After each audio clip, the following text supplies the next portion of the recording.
know if this is very, very Christian of me to say, but...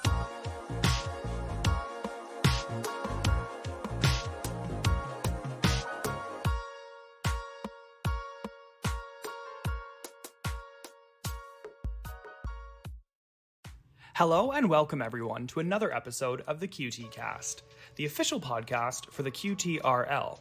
That's the Queer and Trans Research Lab, which is housed at the Bonham Centre for Sexual Diversity Studies at the University of Toronto. My name is Elliot, and this episode I won't be your host. What you're about to hear was entirely hosted, recorded, edited, and produced by Ezra and Henry Yang, undergraduate research assistants to the podcast. Henry and Ezra sat down with Luna Okazaki, Annisa Azar, and Zoe Faber, the other undergraduate research assistants at the lab, for a special undergraduate roundtable, which starts now. So, jingle plays in the background.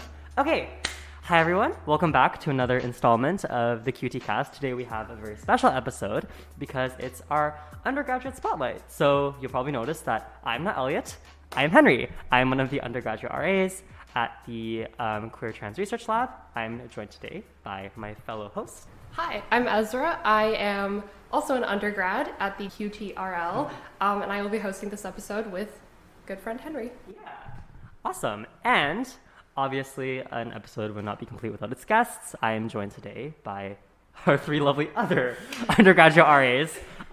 So I guess we'll just jump straight into it with introductions. We have Annisa, Luna, as well as Zoe. So I guess in that order, would you guys please introduce yourselves, your names, your position at the QTRL, and what you're currently working on in the lab specifically. So Annisa. Okay, so I guess I'll be starting based on the name designation. Hi, I'm Annisa, and I'm currently one of the undergrad RAs. And I'm currently working with one of the community fellowships with Ellie Ottaker. And what she's doing at the lab right now is that we're working on, we're looking specifically at sex workers in the university campus and how they navigate throughout the campus, especially campus life. And we're trying to compile a lot of research on that and how the university itself maybe works to harm these sex workers or just limits their mobility on campus. And possibly at the end of our research, we're gonna just try and come up with a sex worker toolkit for future sex workers in the university campus and maybe other university campuses too, to look at, to help navigate further in their own work and try do the work as safely as possible. So it's a lot of looking at research policy and shit like that. But yeah, I guess that's just a good summary of what I do here. Mm-hmm. Awesome. And I'll pass it to Luna. I just realized that this is alphabetical order. It's a really nice coincidence. Yeah, whatever. Hi, I'm Luna. I'm one of the undergrad RAs here at the QTRL. I'm currently working with Christopher Smith, who is the program coordinator. So his work revolves, he actually does a lot of things around the lab in general. So it's a lot of Excel sheet work. And there's but on the side, his own individual project is focused on Black Pride parades. So I've been doing a lot of researching around just collecting data of all the Black Pride parades in the world, and then finding archival materials videos and images, and then all these interviews and stuff like that. We're currently trying to figure out a way how to compose all of that and then make one clear archival file to just organize certain things, because it's just a lot of material. But yeah, that's basically what I do. I really like it here, and yeah, that's about it. Awesome. Sounds great. Yeah. And then Zoe. Hi, my name's Zoe. I am an undergrad at the QTRL, and I work with Alfonso King Jr., aka Jade Electra, aka DJ Relentless. So that's their three names. And what we're working on really is they're a community leader. So what we're working on a lot is organizing HIV positive events in Toronto. The next one is March 12th. It's a mingle event. It's organizing for Spearhead, and it's raising money for a charity organization of their choice, and that's really exciting, so we're planning for that. Great introductions, and a great way to just get to know you guys and what you're kind of doing around here. So this is a really important question that we do have to ask. How do you like the lab? And you can get as honest as you want. How is it like, has it added anything to your year? Has it caused you more stress? Are you finding it really enjoyable? Like, what's going on? Okay, so first off, I really do enjoy the lab. It's definitely been such a great time here. Like, I'm like really thankful that I actually got the experience to do this and just like, getting recommended for it. But it's very different from what I expected, I'll say that. When I like just thinking of the idea of like being a research assistant, I think it has like a specific set of goals, especially within the realm of academia. You're associated with like these very certain specific rigid things, and then you actually go into like this position and you find out it's actually like, very different. It's like a lot more loose. I found my schedule to be like, it was still like, you know, a bit of like an addition towards things, but it was still very just like, oh, you don't necessarily have to focus too much on this task, or like it isn't necessarily just interviews you're looking at, or just like very archetypal like type of research work. It's just very, I can't try and find like a different word other than loose, honestly, but it's just very like not chilled, but just free form. That's the best thing I'll say. It's very free form. Yeah, I've been enjoying it a lot. I think outside of like working with Christopher, well, first of all, about that, I've always had the idea of like being an assistant, especially that label has like a lot of like power dynamic to it in the first place, and then I've always had the idea of like working for somebody, and so I was using that word a lot when I was talking to Christopher, and then he mentioned it.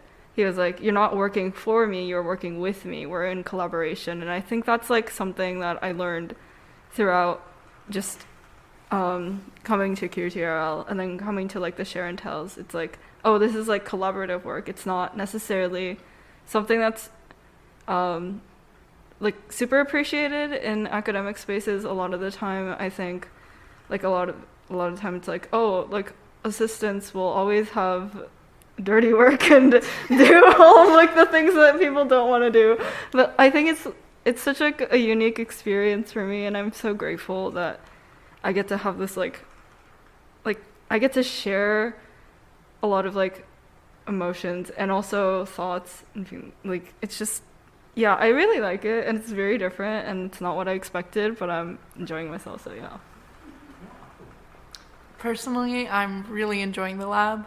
I think that it's really great because especially like the pandemic, like we were very online, it felt very isolating, and I think that I've been able to meet some really interesting people like y'all because of working at the lab. And I think that being around people who are so interested in like the world and positionality and the way that we interact with one another and ourselves is really fascinating and inspiring. And yeah, I think that's the gist of it. Mm-hmm. Yeah, awesome. All great answers. Definitely. This is more of an anecdotal question because, trust me, to people who are listening to this, you're really going to like the answer. How did you guys get introduced to the lab, out of curiosity? Like, how did you guys join the lab? Well, I think I can answer for most of us here, and that we can all just signal to our Lord and Savior here. That is Dr. Naveem Manai. Shout out to Dr. Naveem Manai. We love you. Yes, we love you. Shout out Dr. Manai. She's the one who recommended me to the lab as a research assistant. I actually had no idea this lab existed until I got the email from Dana, the head of the lab. She said, "Oh, we want to offer you this position in the lab," and you came highly recommended by Dr. Manai. And it was just like, "Oh, I'm so glad that Dr. Manai thought of me like this." It was just like it was like very lovely and affirming. Yeah. So it's just like, and as we talked before, I think all of us had a similar experience with that. Yeah. So it's just like, lesson learned, folks, to the people who are listening to this. Don't shut up in class. It will help you out in the end. Let me just say that. Yeah, definitely. So unless anyone has any other answers, that was definitely a fake-out question. Just so that everyone knows how specifically the undergraduate research assistants are introduced to the lab for anyone's future reference. So I guess adding on to all of your guys' current experiences at the lab, I wanted to ask specifically if there was anything interesting, funny, awful, just one thing that you wanted to spotlight that you have currently learned about in your current research project. I think personally, something that has been so great for me is working with Alfonso, because they are so full of knowledge. They have lived a very queer life for a very long time, and not to make them sound like they're old. I don't think that they would like that. They have a youthful energy, okay, but they're just so full of knowledge and history, and they've met people that I'm inspired by, that are so fundamental to queer history, that it's just it's awe-inspiring. I think it's amazing. Yeah, definitely. That sounds great. I think one thing that I've learned is a lot of the work that I do currently actually correlates to a lot of the my coursework. So I'm taking a course called Methods in Queer and Trans Studies, and we're learning about how we can do research basically. And I think throughout that and throughout having conversations with Christopher, it's been really interesting to see how both of my worlds have collided, and then it's a bit of taking a bit of both. So I get to learn a little bit in the lab, and then I get to learn a little bit in my coursework, and then that kind of relationship results in my thinking about how I want to proceed with my own work, and so not just with Christopher's work as well. So it's been in a way a transformative experience, and I'm really enjoying it. Yeah. I guess also just in general commenting also on Luna's thing, because we're both in that same queer and trans ethics class. Same goes with our good friend Henry here. So it's just yay, our trio. Oh yeah, the Three Musketeers, except awful. Anyways. We're not awful. Come on, don't put yourself down like that, man. And so, yeah, I guess it's just been helpful on that front, just a whole collaborative experience on that. I think one thing also the lab's taught me is that communication is extremely vital. I didn't realize exactly how good it is to be so consistently communicative with who you're working with, especially with Ellie. Because what I realized is that we both have very busy schedules, because Ellie works a lot. My research also is in collaboration with Maggie's, which is the big sex worker organization in Toronto. And so she's, woo, Maggie's. And so because of that, she's working with a lot of this activist work. And I always find that very vital, because I feel she's very involved in the community.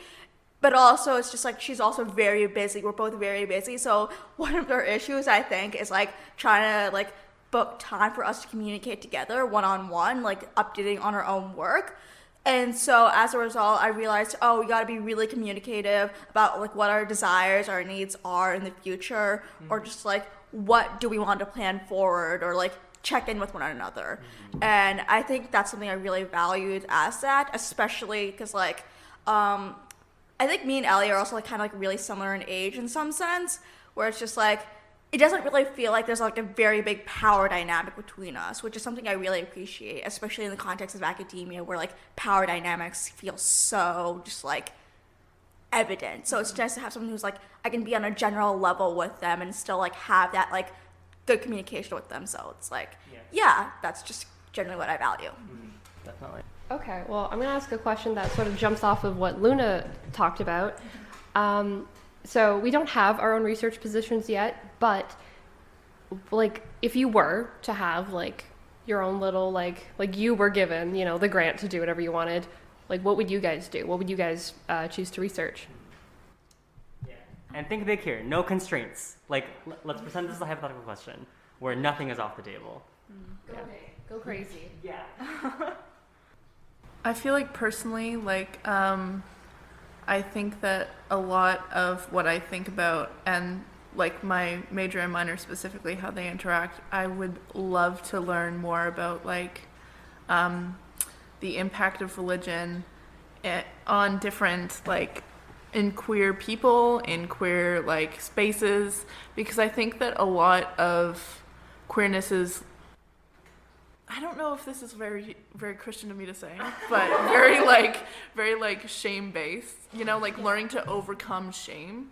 And I would love to see like how religion may influence that, like organized religion specifically, like how it may influence that, how it may amplify or even serve to help that. Because I was reading about how a lot of queer migrants actually still like their religion that they were brought up in, even though it may have been a source of like persecution for them. Yeah. And I think that's fascinating. Like I would love to learn more about how religion interacts with people, especially queer people. Yeah, I was like thinking of my own interests, and I think I kind of relate to like what you said about like queer people growing up in like spaces that are contested or like contested spaces, but like also simultaneously like appreciating that.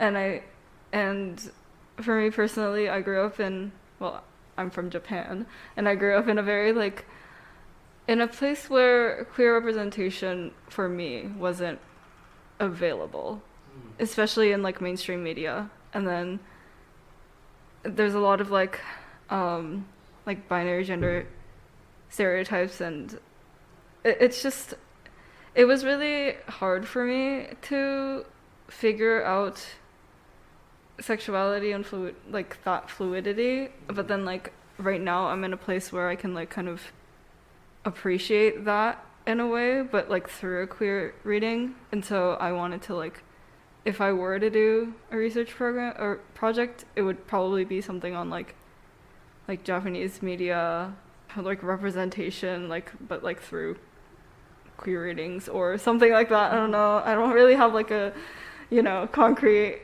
project right now, but that's something that I've been thinking about recently. Yeah. Okay, because like I got like a couple ideas in my head. I'm not gonna like bore everyone or just like take too much time with like just explaining all of them. But I think one thing that's been in my head recently, because like a lot of people in the lab are kind of like talking about it. And so you kind of mentioned it when you're talking about like queer like religious spaces and like how queer people navigate that. And I was thinking more so in relation to South Asian migrant communities in Toronto and how they navigate queerness, especially because, for a bit of context, I'm from Toronto. I lived in Toronto pretty much all my life. And I always lived on the east end of the city. And so what's interesting is that a lot of like the queer stuff in Toronto is like mainly centered in downtown. So if you live like on the east end, like Scarborough or anything like that, it's really hard to like navigate that. And being queer in Scarborough, like anywhere out of downtown really. So I want to maybe like, if I was to do something like that, I would want to navigate how like queer people, like maybe queer youth or queer adults, navigate being like in those spaces, or just like navigate their queerness in their own like areas as well, and where it just feels like there's not really much of like a place to belong, or like consider like how like community is formed in some sense. So it'll be interesting maybe to like look at that and like look at what spaces are formed like informally, formally, And so yeah, I guess that will be something I'll be looking at. And of course, again, the South Asian aspect, because like South Asian culture tends to be like, again, really conservative in some sense.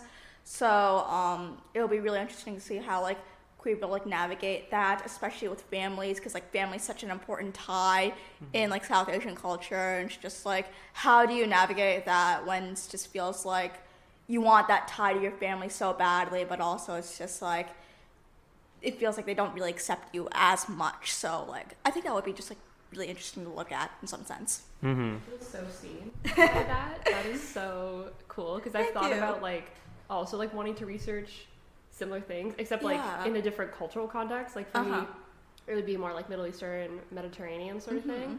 But like, yeah, like you understand the struggle. Yeah, like, totally. You live in the East End, like it's impossible. There's like no, you know, it's not downtown Pride. Yeah, it's not downtown Pride. It's just like, and you don't really just want to go downtown all the way all often, you know? God, no. God, I've done that too much with the university right now. It's just still hell. So yeah.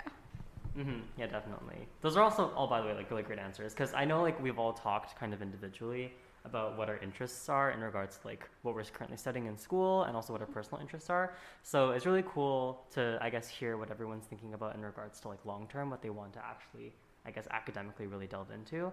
Because I remember also at the reception, which was one of the introductory meetups for our research lab to get everyone to know each other, we actually all talked really briefly about our current interests. Like I remember specifically we had a conversation about like different queer readings of different religious texts. There was one specifically that you mentioned, I don't remember what it was, but how like a lot of ideas of like rebirth and renewal in a lot of religious texts can have explicitly trans readings, for example. Yeah, I remember us talking about that, and I thought that was really interesting as well. So yeah, I'm excited to see in the future. It makes me really excited about the work that we could potentially do, and it's great to have a lot of the, I guess, academic foundations and resources working in the research lab to best prime us for what we want to do in the future. So yeah, I guess kind of similarly along the research vein, obviously I'm sure that we all enjoy what we're currently doing at the lab.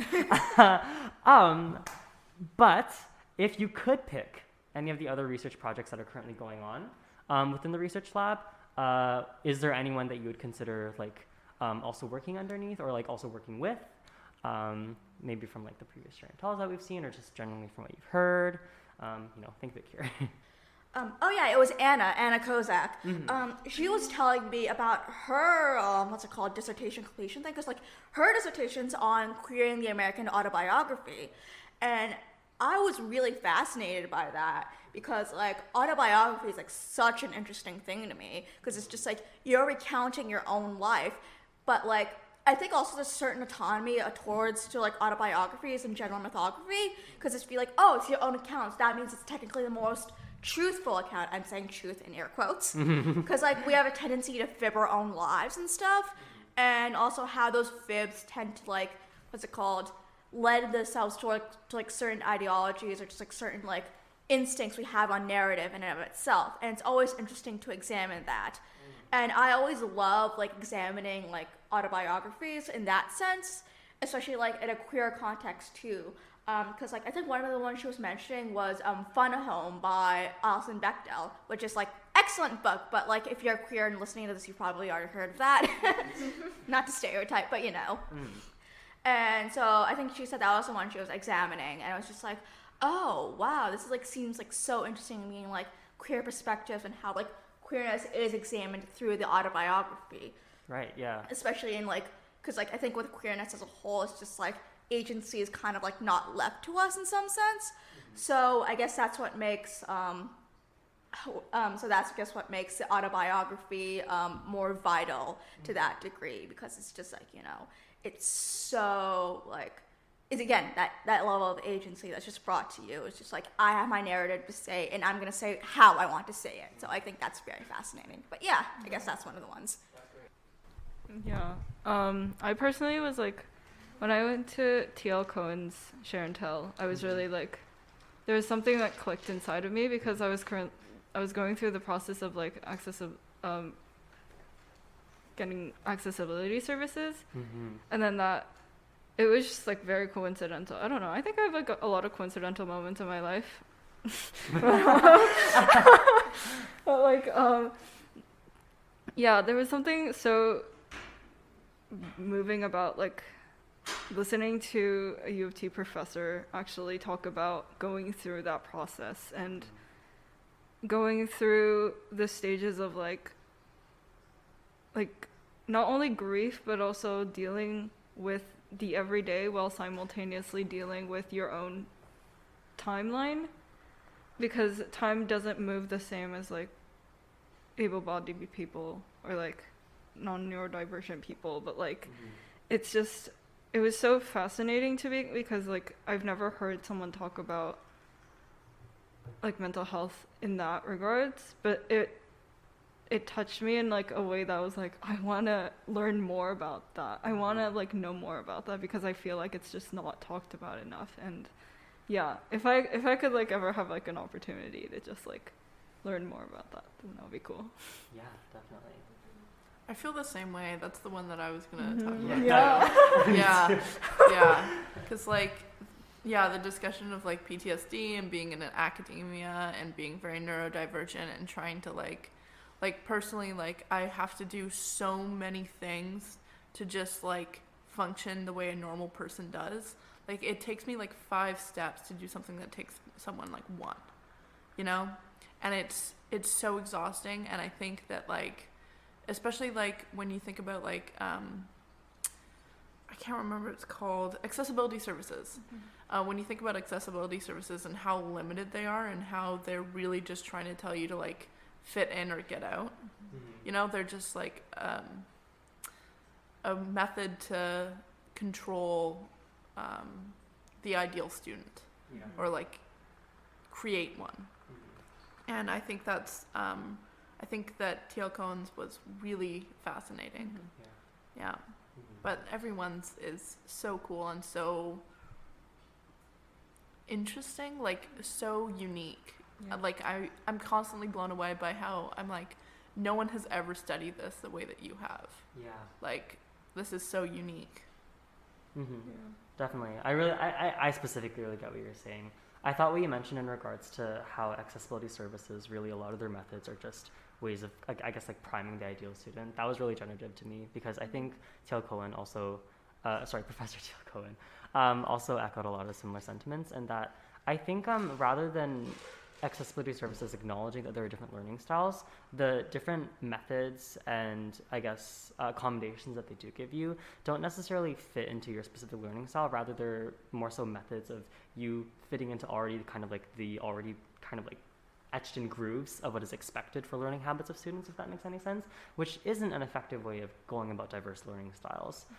Yeah, I was thinking like also Professor TL, but also Ellie as well, because like I think that both of the things that like they're studying just like really mean a lot to me, where I was like, I would gain so much personal fulfillment from learning about these things or like engaging with them more. But yeah, at like Professor TL's show and tell, I was just like, I went home and I cried a little bit because I was like, yeah, and I'm currently trying to get accessibility services, and well, you know, it's going, it's happening, I guess. But yeah, like the things that like I need are like just not like services that they can provide, and like it's so inaccessible to access accessibility services. Like it's just ridiculous. Like one of my main complaints is that this is like a complaint in general about like the way that the school sets up websites, is that nothing is clear. Like you go to like the accessibility portal, but then it like doesn't tell you like what exactly you're supposed to do or like where to send it, and like fix your web design. It's like a university that's like feels so focused on what's it called, technology in some sense. It's like you expect them to have a bit better website design or just like more accessible website design, but I guess it just didn't fucking go in that department. I got an email from accessibility services too, where the whole thing is that in the email they never once clarified where I'm supposed to send this to. Yeah. I was like, how do you anticipate like me just figuring this out because I don't know. You haven't told me anything. Yeah, I had a similar thing because I was trying to get tested for like ADHD, and I remember they told me like, oh, we got to fill these 2 forms out, and then we can do like an in-person appointment. And then I realized, wait, I forgot to ask where I should send it in to them. And luckily they called me back because I had to get my health card information. And then I asked them, and they're like, oh, you just fax it. And I'm like, who the hell faxes shit these days? I like all love to all the old people listening to this, but like, I don't have a fax machine, so it's just like, and they didn't elaborate any other option further. I'm like, how do you expect these people to function? Yeah, exactly. Like, it's just, that's not effective communication. Okay, sorry. Yeah. Anyways, you know. Yeah. Okay. Great. So now that we've finished talking about everything that we do hate, let's talk about some things that we like. So, I guess just generally, moving away from academia, any hobbies, and I guess also moving back into academia, if you could pick a research project to do based on one of your hobbies. I recently got back into dancing. And, Yeah! and I used to do competitive dancing, and I used to do ballet since I was like 3 until like 18. Oof. So it was like a big part of my life, but then that also kind of caused me issues, and I took a mental break from it, and then I came back to it, and I'm like relearning how to love it. Yeah. And I'm really enjoying myself. And then I've always had like not only like dance friends, but I also have like a lot of like film friends who are studying in the US right now. Yeah. And so I wanted to, if I could do something regarding dance, film, and then like something queer, then that would be cool, you know. Yeah. Definitely, yeah. I get exactly what you mean, because I know there's like the standard quote, which is like a dancer dies twice, whatever. But I think also for a lot of art, specifically like anyone who does performance or music, et cetera, there's also kind of like 2 renewals, in that the first time you do like music or art, for example, is when you do it the kind of standard procedural institutional way, and then the second time is after you've dropped it and you pick up that like art again, and you realize how to recontextualize the art in a way that makes sense for you, and that's when you actually genuinely start to learn how to love it. I think it's such like an interesting and beautiful concept. So I totally get what you mean, because I also recently just picked up piano and songwriting again and composing, so I'm like kind of in the same boat as you. Also, interestingly, it's not exactly the same thing, but I know also we have another graduate dissertation completion award recipient at the research lab. They're named Camille Rogers. They're also doing a similar research project, I believe. Yeah, opera, yeah. The specific project is called Listening for a Queer Utopia. Looking forward to that. Yeah, anyways, other answers. Yes, I'm excited for your answer, because we talk about music a lot. yeah, because like all that talking about like music is like, it's kind of like a general thing, no one in the lab, but like I'm a bit of a music nerd. And one thing that's, sorry, Luna was just pointing at my Discman that I have, because one of my, I guess, quirks on campus is that I carry a Discman around with me all the time, because I like collecting CDs, because like it's like my primary form, which is like collecting music in general. And I just been doing a lot of like research in like subcultures, I guess, because like especially on like the 90s American indie / alternative scene. I'm like currently reading Our Band Could Be Your Life by Mike Azerrod, and that's a book specifically on like a lot of the big not 90s, but like all of the big like American indie underground acts. So bands like Black Flag, The Replacements. One that I've been actually getting into recently is Sonic Youth. Yeah. So I know Sonic Youth so good. So it's just like, so I'm just like looking a lot at that. And in terms of like research project, I can't put in the full details for this yet, because it's still like a lot of the information is going on about going yet. But because like one of my favorite artists is Beck as well, and I'm in the process of like maybe doing a bit of like possibly in the future a project on Beck, because like one of my good friends is like doing something related to that. Again, I can't reveal the full details because it's still like, you know, in negotiations right now, but hopefully I'll be like more involved with that. and like producing something involving that, which I'm really excited for. So cool. I also just wanted to note that I'm also a huge music nerd and audiophile, but it was after seeing Annisa with their Discman that I was like, wait, I love CDs. Like, because of Annisa, I went, and now I have the same Discman. And now I'm also growing my CD collection. So, trendsetter, influencer, icon. Thank you for gassing me up here. I really appreciate it. Like, I need more for my ego. Personally, I think that like the end of the line poetry press thing, that was really inspiring to me because one of my hobbies is I really like poetry. I'm obsessed with poetry. I was really unbearable in middle school, and you know what? And that it needed to happen. It needed to happen so that I could. Yeah, it's a metamorphosis. You have to be a caterpillar for a bit. Get all Kafka-esque here. Yeah, no, absolutely, I will. And I would love to do something like that, like because I love poetry. I have this whole hobby where, and I'm really bad at meditation because, like, I think we've talked about this. Like, I think we're all neurodivergent. I cannot just sit still and think of nothing. I have to be doing something. So instead, I write down poems that I think are really interesting, that match my mood at the moment. I do it when I'm angry. I do it when I'm stressed. I do it when I'm happy. Do it when I need to calm down. And I would love to get into, I don't know, like poetry journals and stuff like that. Yeah. It's like, yeah, I write poetry. Is it good? That's so real. Is it good? I don't know. I think there's some on my Instagram if you guys want to look at it. I've read it before. It's actually very good. Like, Oh, shout thank out. you. Your Instagram is Madeline the Highlights, right? Top tier poetry. Oh, thank you. Yeah, I write poetry, and like what you said, like writing poetry down, like as opposed to meditating, like I actually used to do that, and it's really helpful. It's a good coping mechanism. Yeah. I just wanted to say. Yeah. Also, I just want to add, like, what's it called? Even if it isn't necessarily good, you should make shitty poetry just for shitty poetry's sake. Because, like, I think sometimes we get so used to commodifying our own, like, artistic habits sometimes. Going back to, like, what you said in regards to Luna, like, the 2 deaths and the renewal and whatever, like, I paint and then I also write poetry. Yeah. And so I started painting because I had, shout out to like my amazing aunt who is like one of the most talented creative artists I've ever met in my entire life. So she taught me like the basics and then like inspired me to be like, just go with it, go crazy with your ideas. And so I had that initial upbringing with art, and then I like went to actual art school in high school, and it killed me.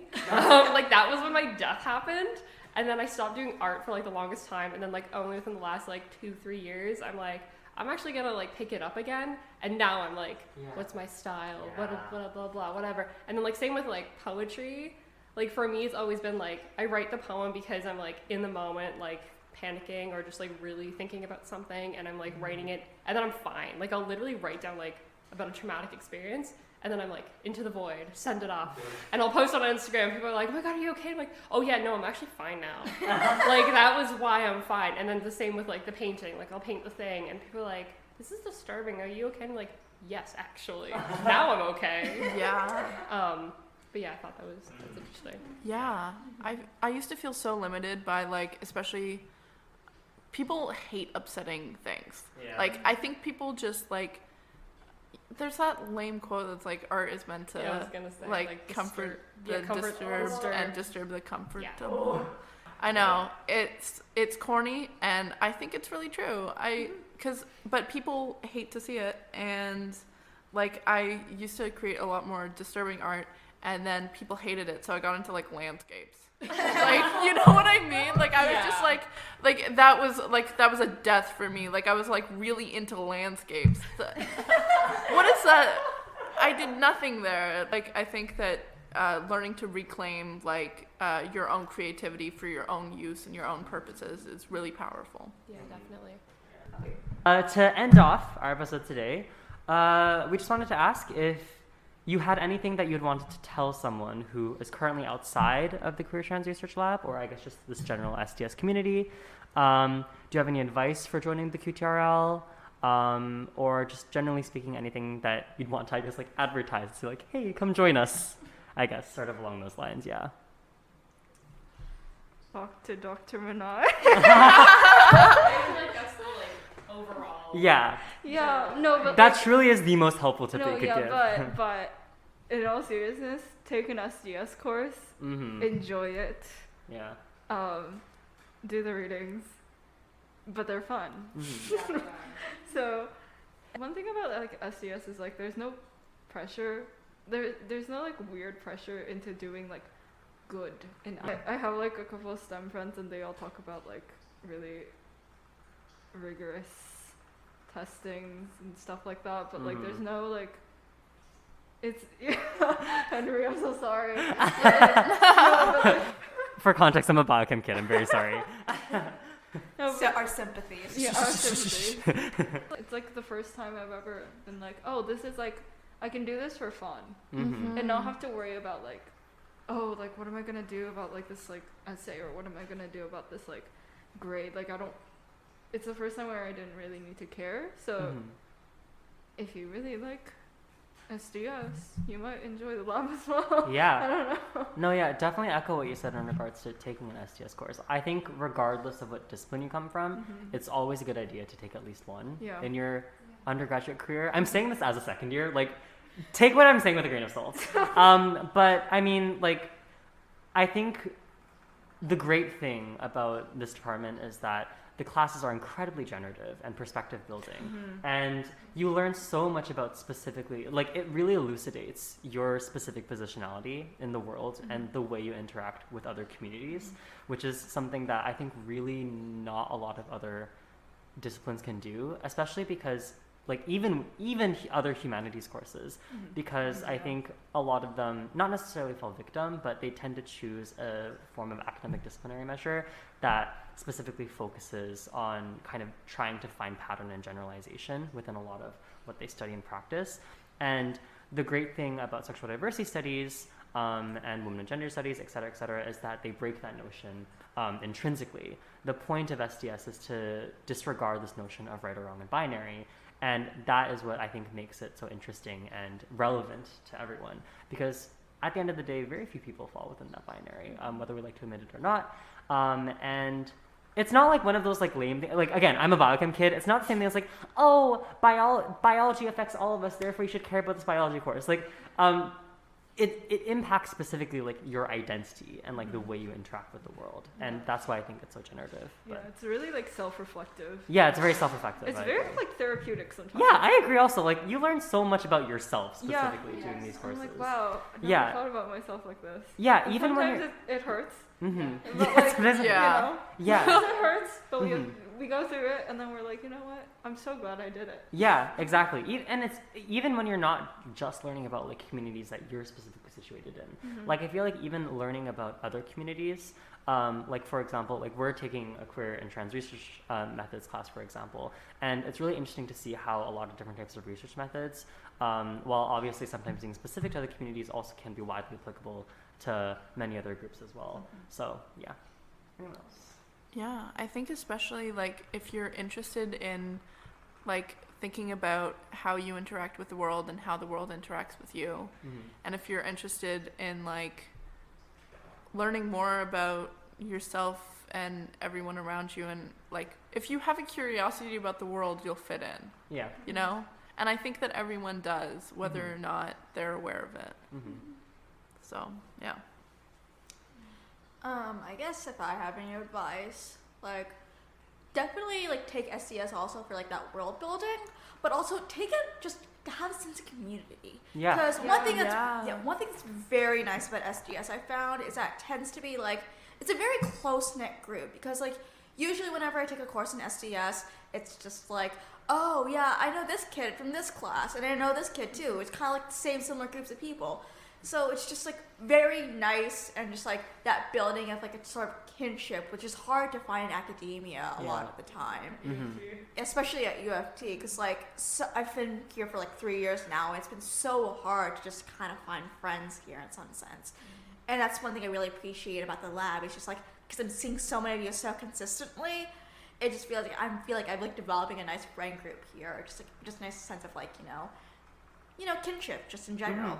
Also, I'll say it's great because like join the lab also because you get a chance to meet like older people as well, so you get a lot of experience from that because like there are a lot of people in the lab who are like grad students doing their PhDs and stuff. So you get if you're like any interested or just like possibly going to like grad school and stuff, it's also really interesting to like talk with them about continuing education and how that all works out and all that jazz. So yeah. I would like to add on to that point and say that I think in general it's really important for younger queer people. I believe I'm speaking for all of us when I say we're all queer here. We all are. Okay, that would make sense. I think it's really important for younger queer people to like interact and to see older queer people because that's been stolen from us. Yeah, it's been stolen from us, and to like see that like every time I interact with an older queer person, I'm like, wow, like you are alive, you are living, you have this life, you are doing things like because that's just like not. Like those aren't role models that are given to us. We have to seek them out on our own and to like find them in this place. Like even my own RA supervisor, I don't even think they're that much older than me, but to just like see this person who's a little bit more into like adulthood and living a queer life, and I'm like, oh my God, like that could be me. And like that's so important.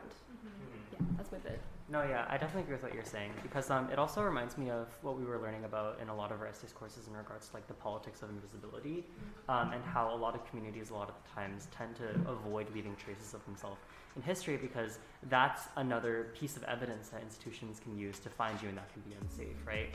And the great thing about this department specifically is that we have a lot of people from not only just a lot of different disciplines, but specifically a lot of different backgrounds and perspectives.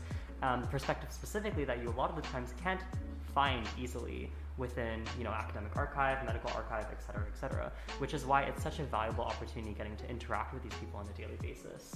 So yeah. Surprise, I guess you thought it was over. Welcome back. Ezra and I also had some more things I wanted to say. So Ezra, I just wanted to ask, adding on to all of the other really great sentiments that were addressed within the first half of the episode, what do you like the most about the lab? Like, how are you enjoying your time here? How have you liked working on the QTCast so far, et cetera, et cetera? Yeah, well, I've really enjoyed working at the lab a lot. I really feel like it's sort of enhanced my school year, if anything. It's been really fascinating getting to meet all these different kinds of people, especially everyone who's doing like who's conducting research here, doing a project, and like getting to hear about that. In a lot of ways, I'm just so excited to like be exposed to like interesting, I guess like thoughts themselves, but also different ways of thinking about things that like I just had never considered. And then, I'm really being forced to reconsider a lot of different things in a lot of different ways. So that's been really cool, and have definitely also, like I said before, met a lot of really cool people, have made some really awesome friends.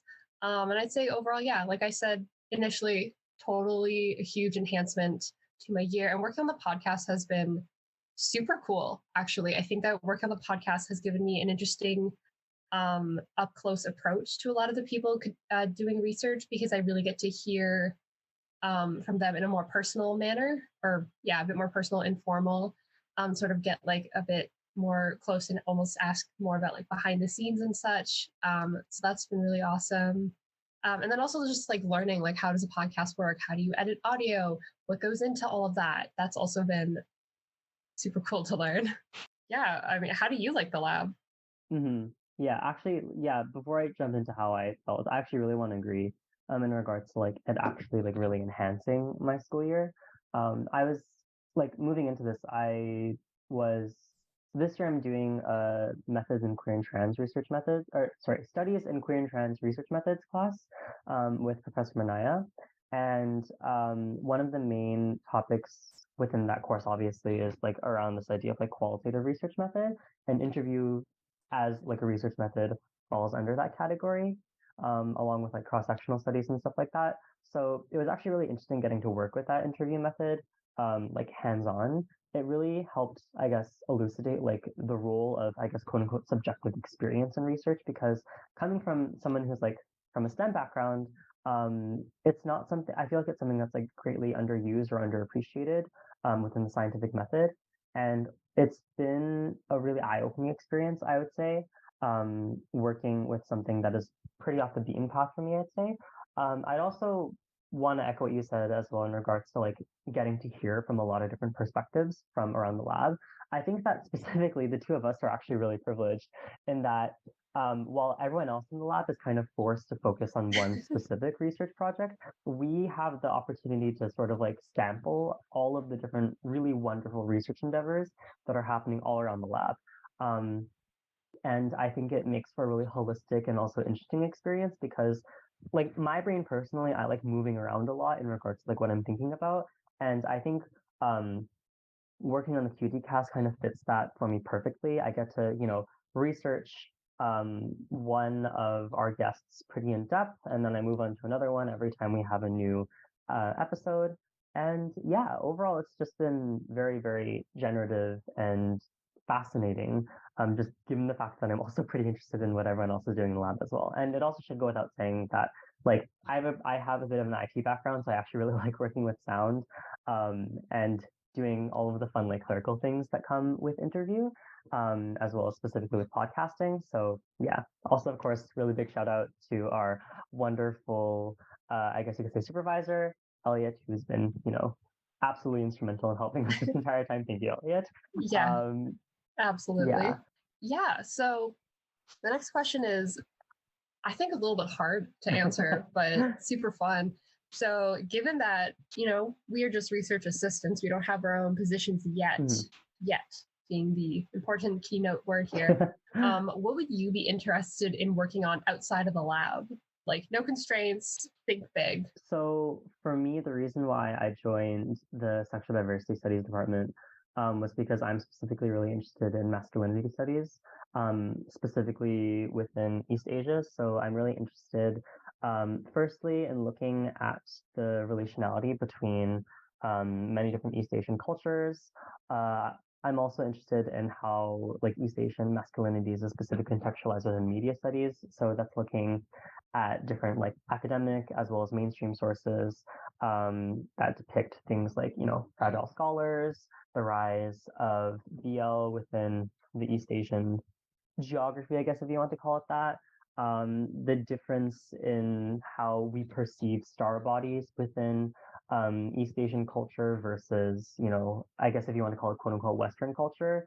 And also specifically looking at how conceptions and also depictions of like queer male homoeroticism has changed from like postmodern to contemporary times. I'm also really interested in specifically HIV and AIDS policy transnationally as well. Obviously, it's really interesting to look at movements such as ACT UP, movements that are very much so like Western centric. But I mean, at the end of the day, HIV/AIDS is kind of like a global phenomenon. And I think that's also really important that we expand the academic breadth of material that centers itself on what HIV and AIDS, from a health policy standpoint, looks like in countries, across the ocean, if you want to call it that. Specifically, how it impacts, people who come from queer backgrounds, just, given the fact that they tend to be the people that are most disproportionately affected by HIV/AIDS, especially transnationally. Well, it depends, obviously, but, that's a discussion for another day.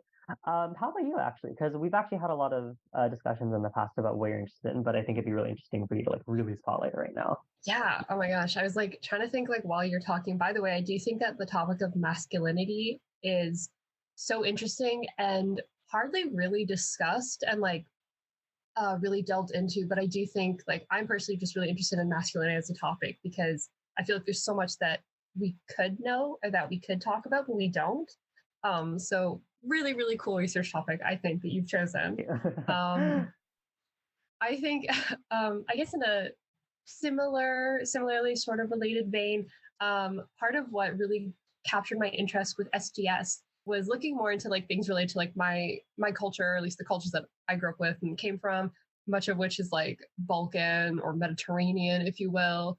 And I was really interested what I was really interested in learning more about that I was allowed to sort of investigate was like was this topic, because I didn't really feel like I had the room to really delve into that or like get really personal in other disciplines.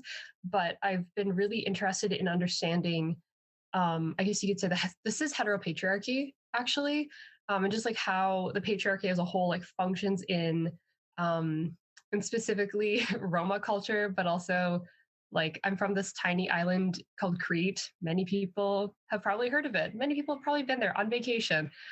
For those who don't know, Crete is an island off of Greece. It is a very disputed territory actually between Turkey and Greece.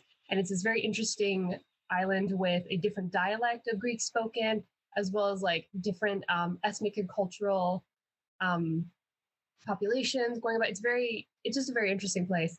So that's where I'm from. And I've always been very curious about how the patriarchy is like such a strong figurehead in the family and just in the overall community. And I've always been interested in like dissecting that because, you know, I guess essentially what I would be really interested in is like archival studies or going back into history and thinking about like where did the patriarchy come from? How does it function? What are the roles of femininity and women? And looking into topics like, I guess, more domestic topics as well, like the family function, and sort of dissecting this idea of the nuclear family, because I definitely know for a fact that was sort of imposed from Western influences. And I guess I'm really curious to see like what came before that. What was there? Like if I peeled back the layer of the westernization of everything, what would I see? What would I find?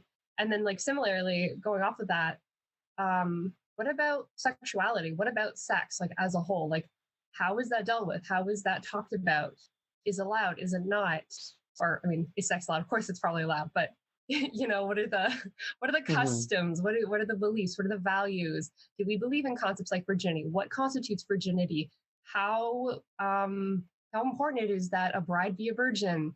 Things like, you know, stuff like that. I'd be really interested in exploring that sort of stuff. No, yeah, definitely. That sounds wonderful. I love specifically the specificity in regards to like you're obviously talking about a lot of like age-old questions that have, you know, been prevalent in the minds of scholars for years. But like I love the specificity in regards to the specific culture that you're really narrowing your research onto.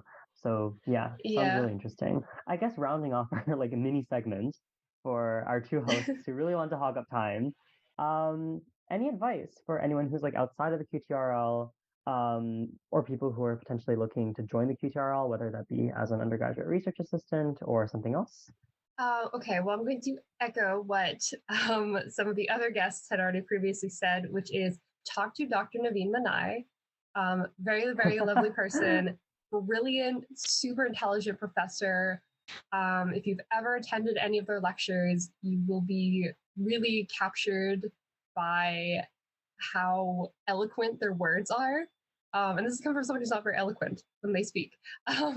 You definitely are in total awe. But just in general, like talk about your interests, talk about what interests you within the realm of STS. And you might think that not a lot of things could fit within it, but believe me, tons of things could be explored through an STS lens.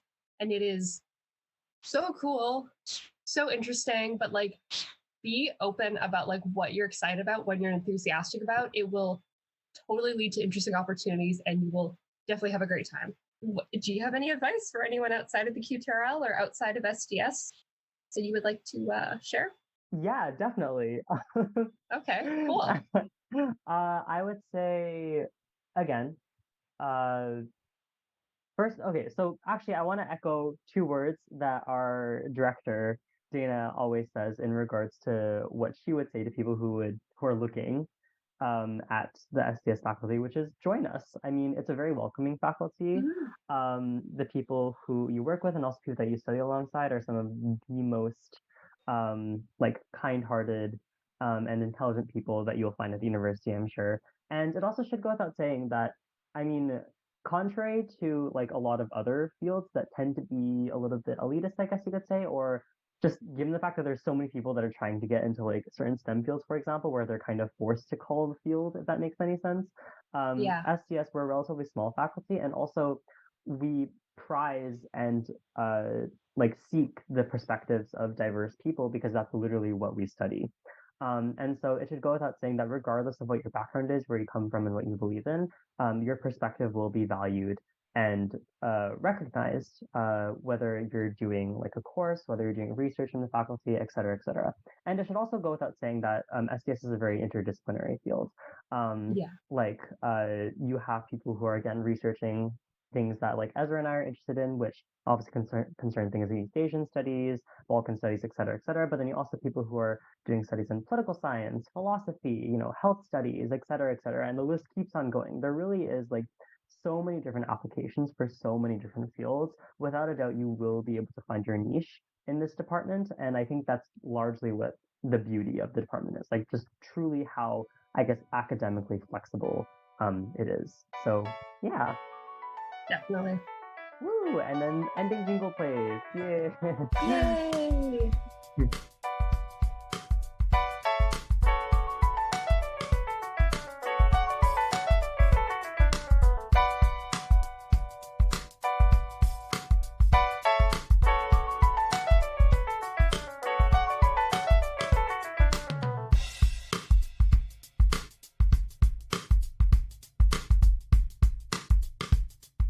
This has been a QTRL production.